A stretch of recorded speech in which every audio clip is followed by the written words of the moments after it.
Welcome. In college basketball, there are small bubbles, bigger bubbles, and then the Big Ten bubbles. This is, of course, Bubble Tracker. I'm Reid Cherner.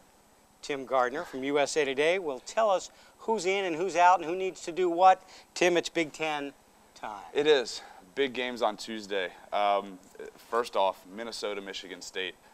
You're going to see a lot of people who are doing these predictions that have Michigan State in based on the top 50 victories, the strength of schedule. What still stands out to me is they're under 500 against the top 200 teams in the RPI. And what they need to do is they need to get a road win at Minnesota in order to vault themselves back into the field. But what is interesting about this game is now Minnesota at 6-8 in the Big Ten. It's a big game for them too. They can't afford to fall back and flirt with that 500 line in Big Ten play.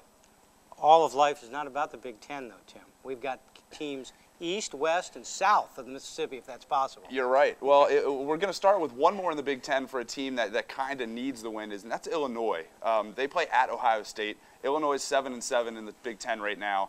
They can't afford to lose too much ground, but a big win at Ohio State would vault them high enough to stay in the field and feel comfortable about where they're at. Few teams that can't afford to lose. University of Washington. They play Seattle University in a non-conference matchup. Seattle is a tough team, but not a team you want to lose to coming down the stretch for your NCAA tournament resume. Also, Memphis, they play Houston.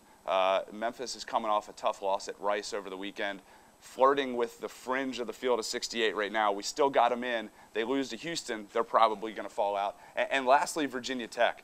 A team that at the beginning of the year had very high hopes, ranked in the top 25 of the USA Today ESPN coaches poll. They play Wake Forest. They're coming off a loss to Virginia. They now have been swept by Virginia. They need this game against Wake with Duke and Clemson still on their schedule down the road. Seth Greenberg's been there before. They're always on the bubble. Always. Always. We're not on the bubble right now because this is Tim Gardner. I'm Reid Cherner. We're signing out, but we will be back tomorrow to talk more bubbles.